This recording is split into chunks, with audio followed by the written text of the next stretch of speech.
She had her summer of nerddom of 2016 where she geeked out on infant nutrition and discovered that, that breast milk is nature's perfect baby food. And breast milk is about, some combination of carbs, protein, and fat, but a lot of fat. And it is an animal product. So looking into all the most modern research for babies, all their first foods match that. They need a lot of fat, they need good healthy carb sources, and they need protein, and they really, really need animal products. Meat, bone broth, egg yolk, liver, all ideal first foods for a baby.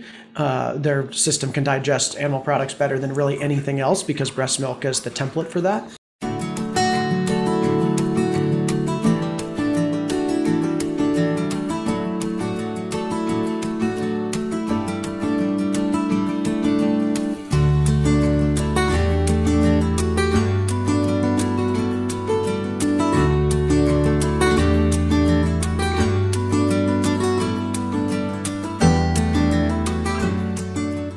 Thank you so much. I am so excited. We are joined today by Joe Carr from Serenity Kids. Joe, if you just want to jump in, tell us the tale. Tell us how it all began and how you guys got involved in this space. Sure. Well, my wife Serenity and I were both pretty sick kids. We grew up on, all the packaged food of the 80s, the nasty processed foods and sugary crap. And she had lots of stomach issues, leaky gut, all that. I am autistic and wasn't diagnosed as a child, so I had a lot of social issues, but a lot of physical issues as well. So as we started to plan to have a baby, first thing we looked for was food. We want to make sure our baby didn't grow up sick like that. And we looked at baby foods, and we were paleo at the time. We're still paleo, but they don't call it that anymore, apparently. At the time, paleo movement was really big, and so we looked for paleo baby food, and there wasn't anything. There was really no decent baby food. It was all very sugary fruits. It was like the whole aisle was fruit, industrial seed oil, and grain. All foods we didn't eat or believe if one should feed a baby. And they're specifically processed fruits, so very, very sugary. We knew meat and veggies were the healthiest foods. Serenity did a ton of research. She's the nerd between us, so she had her summer of nerddom of 2016 where she geeked out on infant nutrition and discovered that, that breast milk is nature's perfect baby food. And breast milk is about, some combination of carbs, protein, and fat, but a lot of fat. And it is an animal product. So looking into all the most modern research for babies, all their first foods match that. They need a lot of fat, they need good healthy carb sources, and they need protein, and they really, really need animal products. Meat, bone broth, egg yolk, liver, all ideal first foods for a baby. Their system can digest animal products better than really anything else because breast milk is the template for that. But people didn't know that. Everybody thinks fruit, or maybe fruit and veggies, but it's like they'd say fruit and veggies, but it's mostly fruit. And really, they needed more meat. So we created a different kind of baby food. We cooked them up in our kitchen to start, tested them on all our friends' babies. We weren't even pregnant at the time. We just decided we were going to create this and have it ready by the time we had our baby. We use this combination of pasture-raised meats, organic vegetables, and healthy fats like avocado and olive oil to create a macronutrient profile very similar to breast milk, but with whole food ingredients that tasted good and introduced these savory flavors early. And sourcing was a really big part of our mission from the beginning. My parents grew up my mom grew up on a family farm, so I grew up visiting my grandparents' farm and seeing the hardships they face, but also the serenity, right, that they experience on the farm. And so I really wanted to support family farmers. I wanted to get our meat from family farms, and we knew that pasture-raised meat was nutritionally superior to conventional meat, since nutrition was our goal, and our motto is every bite counts. So getting the most nutrient-dense meat possible meant pasture-raised. And we got introduced to Katie and Taylor from Epic Bar. They had just sold their Epic Bar to General Mills. They were 6 months pregnant. They sat down, had a meeting with us, and first told us how big this idea was, that this is way bigger than paleo, that this is huge, you got to be ready for this to grow really fast. And they talked to us about regenerative farming. We didn't really know much about the regenerative movement at that point. They're like, if you want pasture raised, great, but really regenerative pasture raised is the absolute best. And I had a long environmental activist background. I used to sit in trees. I was locking myself to bulldozers in college. I was vegetarian and vegan, thinking that was the best thing for the planet, much to my health's dismay, right? Did not work for my body at all.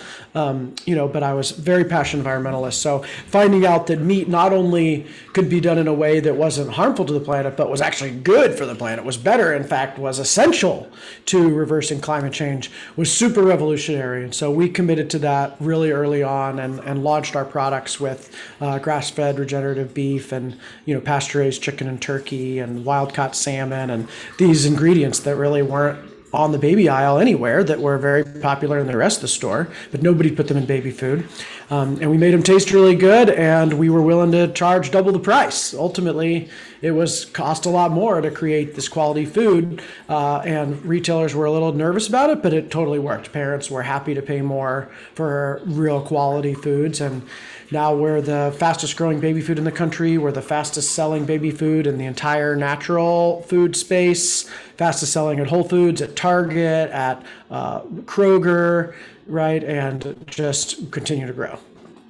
Well, it's amazing, right? So you guys went in on like 6 different layers of being just the best across the board. We're going to make it the healthiest. We're going to source it the best. We're going to care about farms. And of course, we're going to care about the planet too. Like, it's one thing to like do so amazing in one area, and you guys just have this spread. And I feel like, it's so much we could talk about in each different area, and it's amazing. Yeah. I'm not even sure where to go first because it's amazing. Yeah, it's actually more like 10 things. We also really value our company culture and supporting working parents. Our processing modality is superior to the other baby foods processing modality. Our packaging, we're one of the only ones to partner with Terracycle to recycle the pouches. We have this really state-of-the-art quality team that tests for heavy metals and environmental contaminants. All our products are certified by the Clean Label Project as free from contaminants. So really the list goes on ways that we're better. And that was what we wanted to do. We wanted to create not just a little bit better product, but the absolute best product that we would want to feed our baby all day long. And she's almost 4 now and eats 5 pouches a day. So, we want to make sure they're great. Yes, that's awesome. Well, let's start into regenerative a little bit as the beginning, just with environmental background, with you having a vegan background. That's not always the story we hear. So I love that. Tell me a little bit about that meeting with Epic and how was that process of even getting regenerative sourcing? Because of course, there's not a billion regenerative farms out there willing to just sell you it. I'm sure that was quite a sourcing journey. Yeah, for sure. So, the paleo movement really helped people understand that not only is meat healthy, but it's essential. It's an essential part of the human diet for an optimal human diet, and that there's a way to do it right. That pasture-raised systems, allow animals to express their natural tendencies. The animal lives a good life, and that's ultimately more sustainable for the farmer than these factory farms that are super create so much degradation. So we knew a lot of that from the paleo movement. So the regenerative movement, Alan Savory's TED Talk was the first thing we watched after that meeting. And, he really spells out the science of it. And as I said, my wife's the nerd. So she really got into the science. It was like, this makes a lot of sense. This is, perfect. And this was before Kiss the Ground, so we did our own, research and homework to understand all the principles that were talked about in Kiss the Ground, and just realize this opportunity to be on the cutting edge of the most revolutionary, not only agricultural movement, but environmental movement. I mean, it's really taking this demonized thing, meat, that's supposedly so bad for the planet, and saying, no, it's the opposite. The planet needs animals, and it's got to be done in the right way. And we've got to support the people doing it right. Veganism, vegetarianism, just boycotting meat really doesn't do anything to support the farmers doing it right. All the farmers doing it wrong will continue to sell their really cheap meats to all the people who don't know, and all the people who do know, the conscious eaters of the world. They're the market for regenerative agriculture. If you tell those conscious eaters they should be vegetarian, who's going to buy the good meat? right? So we're like, we need to really be a part of this story because people actually really like meat. The vegans have created this idea that veganism's on the rise. And all this stuff is not really true. People love meat. They want to eat meat. Products like Epic and our products really show how much the conscious eater, the natural food consumer, wants to buy meat, but they want to feel good about buying meat. And so the way to do that is to really source it well, to be really transparent. We show pictures of our farms on the website. We visited the farms, to ensure that they're, being done right. And the regenerative certification via Land to Market, which we're now a part of, which is Savory Institute's verification program for regenerative, is a really amazing single measurement for everything we're talking about: nutrition, humane standards, environmental standards, sustainability for the farmers, labor practices. I mean, it's all encompassed in soil microbial growth. Ultimately, the only way to improve soil microbial growth is to do all that, is to not use pesticides, is to allow animals to express their natural tendencies, is to rotate them accordingly, is to, and if you do that, then it creates a more sustainable economy. So the way it all, and then the meat, of course, is more nutritious, because if you let animals eat and live the way they were meant to, their meat has the nutrition that was meant for us. And so the nutritional testing is all really clear. So it was in some ways, it was a really simple way to ensure that we had the best of the best meat from top to bottom, was to commit to these regenerative farmers while also reversing climate change. Like, it's just crazy that we could do all that. That's amazing. And it's amazing we can do all that, right? Like, who knew, like not too long ago, I went down the same path as you. That TED Talk just opened my eyes to this crazy new world. Totally. You asked about the how, and it started with my friend finding John Arbuckle's Kickstarter campaign. He is from Singing Prairie Farms. He's a revolutionary pork farmer. He created a regenerative pork meat stick called Rome Sticks that is the most delicious meat stick on the planet. I was about to say, it's like 10 feet away in my kitchen. They're so good. We buy them wholesale for our office. My friend found his Kickstarter campaign because he was really early in the process. And we reached out to him because we had a bacon product. Our first 3 products were a beef product, a chicken product, and a bacon product. And so he introduced us to regenerative beef farmers in Missouri. So he helped us set up this beef and pork supply chain, none of which was ever B2B. It was all just direct to consumer, sold as meat, at farmers markets or grocery stores. So we had to build a B2B supply chain and teach these farmers how to do certain tests and write the right spec sheets and package it the way our factory needed, and really build that. For a while, we had to send the meat to another place to be processed prior to the factory, which was, very expensive and complicated, but what we had to do in order to have that supply chain. Now we've got that systematized enough that they can send it straight to the factory, but that took almost 3 years to be able to send it straight to the factory. And so building that supply chain was cumbersome, but it also is one of the reasons nobody's copied us. It's so hard to do, that nobody's been able to do it. And certainly nobody could do it cheaper. Like, we're already, right on the edge of what we need to charge, and it's already double. So it's been a big barrier to entry for others, but also has us feel really good about our sourcing and our farmer relationships. Yeah, tell me a little bit more about that, because of course there's just this huge gap between an animal that's raised in the field and an animal that's on a plate or in a package at the end of the day. What are kind of the high level things that were really prohibitive to you guys streamlining that process that you've had to work through? Yeah, well, a lot of factories, they're very picky about how it comes. It has to be, frozen in a certain way, in certain size blocks. It has to have certain microbial tests done. It has to have these spec sheets with all these information. There's all these little requirements. My wife handles that a little more detailed than me, so she could get into more detail about that. But it's very specific what's needed there. Land to Market has been an incredible resource for that. And now any new brand can partner with Land to Market out the gate and have all this done for them, right? Land to Market partners with the farmers. They test their soil. They prove that they're regenerative. And then they aid in this process of getting them set up to sell to brands like us, because it's the brands that fund Land to Market, not the farmers, which is one of the biggest differences of Land to Market versus any other certification, USDA organic, non-GMO project. They all require the farm to do all the heavy lifting to achieve that certification, pay all the fees, maintain all the paperwork. And then a brand that buys from that farm can just put that on their label, for a small fee and with some paperwork.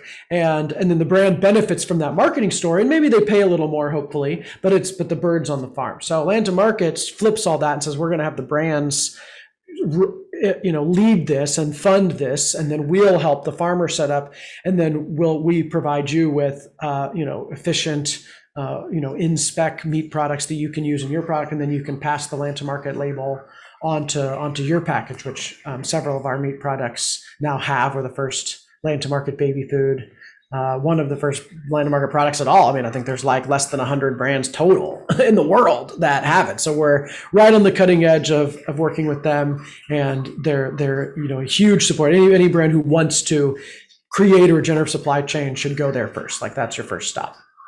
And I think I'll just throw in from farmers everywhere. Like, we are so thankful. Like, there's this burden right on farmers, like, of to grow the food and to grow it regeneratively and try to make a margin. So for like them to be utilizing it, you guys to be supporting those farmers, I think it's amazing to not put that extra burden back on. You guys, of course, are taking on 10,000 different burdens and knocking them out, which is amazing. So more kudos to your company. Thanks. Again, so many different ways you guys have done it really well with being a teammate to farmers. It's not a business transaction. It's so much more than that. Totally. Tell me a little bit about how you feel customers respond to the regenerative labeling. From farmers and environmentalists, we love it. What about customers? And have you guys had any education issues around regenerative? And then I definitely want to ask you about the whole meat in baby food. So first, let's do regenerative, and then we'll go to that. Well, it's definitely new. It's definitely cutting edge. When we started was really new. Epic was really the only one talking about it. So in the last several years, it's grown really, really rapidly, and people are more and more familiar with it. Retailers are starting to really take notice. Whole Foods is creating an entire regenerative policy around who can say it and not, and those who are allowed to say it, they're going to start featuring products, and we're looking at off-shelf displays of all regenerative products. So it's the new organic. Regenerative is where organic was in the 70s. So nobody knew what organic was back then either. Now USDA organic is like the standard for health in the consumer industry. It's been watered down. It's actually it's not completely meaningless, but it's certainly not as awesome as people think it is. I think regenerative is going to gain steam a lot faster. I think, organic paved the way for there's a way to grow that's better. You get a certification to prove it. I can vote with my dollar and buy that's better for the earth. That mentality's already been adopted. So now we just need to switch that over to, it's not just organic. Like, now regenerative's the gold standard. It's even better. Land to Market's already certified more land regenerative worldwide than organic. So they've already surpassed organic on sheer acreage, which is a little unfair because you can graze on a whole lot more land than you can grow crops, but still it shows that the impact they're having and that's just Land to Market. That's not everybody who's actually regenerative. That's like who Land to Market has been partnered with to recognize.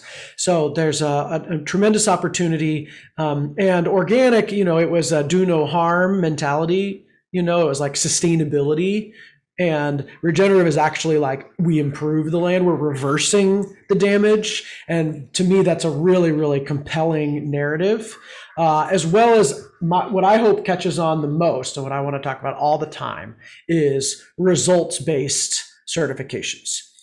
Everything else certifies practices. If you don't use this list of chemicals, you can be organic. It doesn't matter what else you do or what other chemicals you use that aren't on the list. It's a prohibitive list. It's like being vegan. It's like, you don't eat these things, it means you're healthy. Well, you can eat crackers all day long and not be healthy. Test results prove otherwise, right? Yes, right. So the cheese pizza vegetarian, we used to call the people who were vegetarian and they ate cheese pizza all day. So it's like the focusing on what to do, what does work, what is working, what has worked, what has regenerated the land. You can't call yourself regenerative if you have not proven improvement to the land. And that's a mentality that's really hard for the industry to adopt because they really want to certify practices. Like, that's what they're used to. It's like, but just give me the list of things to do and I'll do it, and then I get my badge. And you're like, no, it doesn't actually matter what you do. It matters what the result was. And I love that because it makes it so much flexibility for farmers to do different things on their land based on what works for them and what works for the land. And if it's regenerating the soil, fundamentally, it's good for the animals, it's good for the meat, it's good for the supply chain. And that's like the one single metric. So that's been the story we've been trying to tell, trying to teach it. It's catching on a whole lot. It's growing really, really fast. A lot of people know, there's these regenerative conferences that are selling out overnight. Like everybody's trying to get in on this movement, whether it's farmers or brands or retailers. So I think in a few more years, we're going to see regenerative everywhere, and I'm just super excited to be on the cutting edge of that. I love it. And you guys are clearly on the cutting edge. Like, you kind of paved the way for these supply chains for brands. Like, it's all farmers trying to sell an improved product, but if there's not a value add, like that's really tough. So again, cutting the edge. Start a regenerative at birth. That's what I say. I love it. A whole new generation. Day one, you are regenerative and you are a regenerative child. You're going to come out so much better than the rest of us. So tell me a little bit as an aside. So we talk about baby food and its sugar products, as you said, it is over sugared everything. Do you have any like statistics on how much sugar the average infant is taking in, or kind of the difference? And your transition of saying here, babies should eat meat and liver and organs, I'm sure that got quite a reaction at the beginning. Tell me about that. When we started, we did a survey of organic baby foods. We put all organic baby foods into a spreadsheet, had a virtual assistant from Indonesia or something, copy paste every nutrition fact from every packaged baby food we could find. It was about 246 organic baby food pouches. And they had an average of 9 grams of sugar per pouch. Some had 15, 20 grams of sugar. Some were better, had like 7 or 8, but 9 was like the average. Doesn't sound like a whole lot, but if you think about a 15-pound baby, you extrapolate that to a 150-pound adult, that's 90 grams of sugar. And because it's all fruit, they got to eat multiple of these a day. They've got to eat 2, 3 of these to get any kind of satiation. So you've got 3 pouches and you're now at 28 grams of sugar. That's a Snickers bar that you've just given your child. And yes, it's fruit sugar. Like people are like, but it's fruit. But when you boil fruit down, which is how those fruit pouches are made, you boil out all the vitamins, you've removed the skin so that it'll puree well, you've taken out the fiber, and now you've got essentially sugar water, right? You've got processed sugar that your body interprets the same way as it would cane sugar, same way as it would honey or maple syrup, like all the sugars are the same at that stage. We're glorified hummingbirds, right? Exactly. Just feeding on sugar. And of course it tastes good. Of course it's easy to sell. Of course it's cheap. Of course it's easy to process because the high acid content of the fruit makes shelf stability easier. So there were a lot of reasons that they were so heavy in fruit. What didn't they have? Less than 1% had 2 grams or more of fat. No fat on the aisle. And breast milk, 60% fat. Right. So fat is essential to growing brains, to growing spines, to vitamin absorption. Fat's essential. There was none on the aisle. The low fat movement of the 90s, basically made it down to the baby food aisle and had ruined baby food. Meat, animal products, 4% had meat. Almost none of the 4% were well sourced. Like nobody had disclosed sourcing of any kind. So it was all, factory farm, organic. It was organic, but organic factory farm meat, organic grain and CAFOs. And most of those products didn't have any distribution. The retailers didn't really sell them because they tasted so bad. They mixed it with grain. So all the meat products also had grain. So they were making because it's cheaper. They had to try to make the product as cheap as the fruit purees, but with meat. So they use grain as a filler, and you mix meat and grain with no salt and no flavor. It tastes awful. Plus the meat wasn't very good, and no fat. So it was, it was a really desperate situation for babies. So it was very different what we did. The max price point was $1.99 a pouch, which in my opinion is expensive for a fruit puree. Like if you look at how much applesauce costs, it's not $1.99, applesauce is cheap, but that's basically what they were selling. So we were competing with overpriced fruits, and yet we came out at $3.99 with our meat and veggie purees. So our meats, we have 5 grams of protein, 5 grams of fat. Every one of our products has 5 grams of fat. So the fat has been a really important message for us. When we started, it was not resonating. People were still afraid of fat. Now we're able to really promote the fat. Like in just a few years, people's attitude towards fat has dramatically shifted, and really people understand that there are good fats. And so we're really happy about that. We've been able to tell that story. But of course, 5 grams of protein was more protein than even the other meat products had, more than any of the plant protein products that they put out had. Plus, it's the most bioavailable given that it's meat. And so the story of why meat for babies, the story of why fat for babies, that's been the second message to the sugar. The first message everybody understood was low sugar. So the fact that we were the only thing low sugar was a starting point. Was like, okay, well, if you're going to be low sugar, what would it be? Well, it'd be, you could do just vegetables, which we did. We have some veggie fat purees that have veggies and olive oil, and those taste pretty good and are introduce savory veggie flavors, and they're a good little side dish or a snack. But our initial line was the meat line, and that's really what stood out and what justified a higher price point. Because you compare the price of a steak to the price of a grass-fed steak to the price of applesauce, you're going to pay more. So the fact that it was only double was like, oh, cool, this is still reasonable. $3.99 for a complete meal versus $1.99 for a sugar snack. People got that, especially, we started in the natural channel, which was a great place to start because they're more tolerant of higher price points. They understand meat sourcing a little more, but they're also a little more meat averse. Like the mainstream, they don't have any problem with meat. So natural channel, Epic was the first major brand to even have meat as a focus in the natural food space.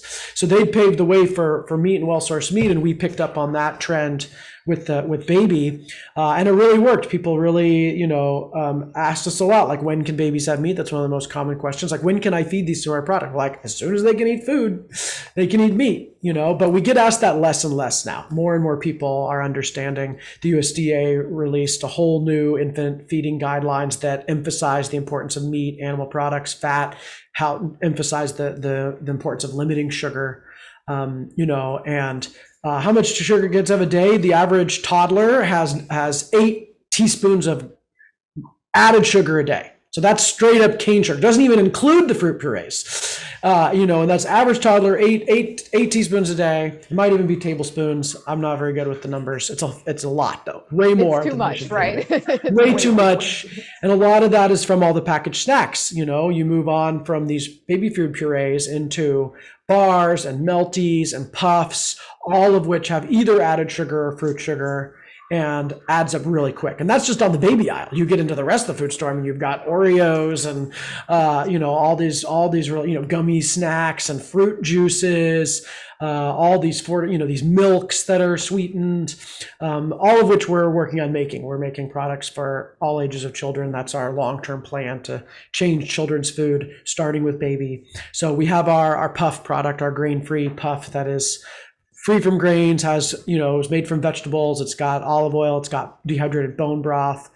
We have a formula product now that is the closest thing to breast milk of anything ever created. Incredible amount of science that uses regeneratively farmed A2 milk from Alexander Family Farm, which was the first farm in America to be certified regenerative by Savory. They were the pioneers. They're incredible people. We went out there. We've met with them. They're amazing. So their milk was so nutritious, we didn't even have to add as much vitamins as most other formulas. We didn't have to fortify it because the naturally occurring milk, and we use actually the whole milk, which most formulas are non-fat milk. They take the fat out and replace it with industrial seed oil, which makes me so mad. So we left the whole milk in, and then we have 8 different fat sources, none of which are industrial seed oils. So we really created this elaborate fatty acid profile to come close to mimicking breast milk. It still doesn't get it all the way there because breast milk is so magical, but it's much better than anything else. Yeah, and it's so hard to recreate what nature made perfectly, but that's the whole point of regenerative. We're trying to at least get back to that. Yeah. A little side road I'll take us down. So you mentioned that you're definitely doing heavy metal testing and the packaging. So of course, like, plastics leach into foods. Like, tell me a little bit about that quest of just packaging in itself. Yeah. Putting a clean packaging on clean food. Yeah, initially we weren't thrilled about the pouch format. It's not recyclable in traditional recycling, right? You can't just put it in your blue bin. It is made of plastic, and so it mostly ends up in landfills. And the alternative was these glass jars, which are recyclable or reusable for, paint cups or whatever. But glass jar sales were tiny, like 10% of baby food is sold in jars. The pouch format had taken over the baby food aisle. So at first we were like, well, we got to put it in pouches because that's what people want, that's what they expect, and we want to get this food to babies. That's the first priority. But then as we started learning more, we found out how much lower carbon footprint pouches have over jars. So first of all, 1 out of 4 recyclable items is actually recycled in this country. Most people throw recyclable items in the landfill. So these jars are still ending up in landfills, and they take up way more space in the landfill than the pouches because they're flat. Plus, you're moving them around a lot. You're transporting both filled and empty. So you can fit 1 million pouches on one truck, which takes 25 trucks for 1 million jars. So it's a 1 to 25 ratio of space that from pouches to jars, which when you think of landfill space or when you think of how much fuel that uses, so there's a overall much lower carbon footprint for the pouches than the jars. They our pouch manufacturer is solar powered. So they're building them with solar power, they're selling power back to the grid, so they're creating more energy than they use. So there's even less carbon footprint there.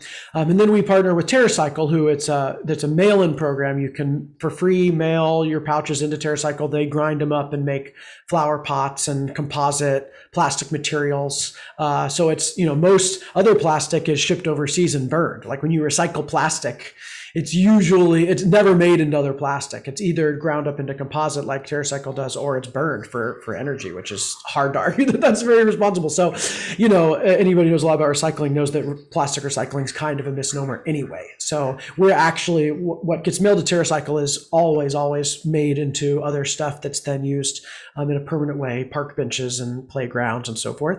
And then we have the regenerative meat that goes into it. So, it's very hard to measure one's carbon footprint. And someday we'd love to start really tracking that and commit to a carbon neutral company approach. It's a little too complicated for us at this stage, but we're doing everything we can at every level.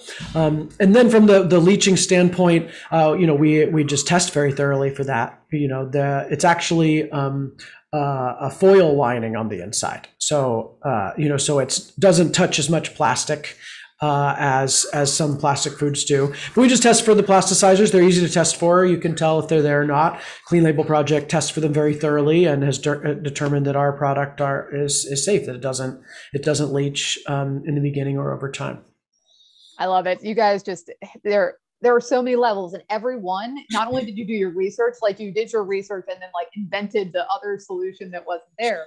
Recycling doesn't really have a solution. Terracycling is the next best thing. So I love that you guys, I feel like your marketing department is probably busy all the time trying to figure out every single thing. All the stories to tell. It's one of the hardest things because it's like, we can't just be one thing, like we have to tell this huge story, but in the end it works because moms have such intense intuition, like having your baby, it grows the mental, the intuition side of a woman's brain, also grows their fear center. So women undergo this incredible biological shift after having a baby where they're more afraid, but more intuitive at the same time. So we really feel like we're able to really sell very well to her because she can feel like all her fears are answered. If she does any kind of research on us, she can see that we're doing the right thing. And she can just feel that it's right, that we do everything right. She can pick it up and just know we do everything right and we're feeding this to our baby.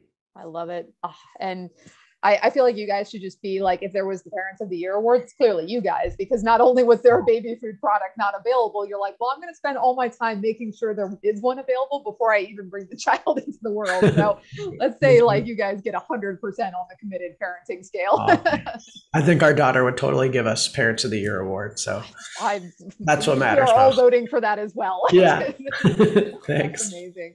Well, you touched on it a little bit earlier, but just kind of what does the future hold for you guys? Expanding the line you've done it all. What's next?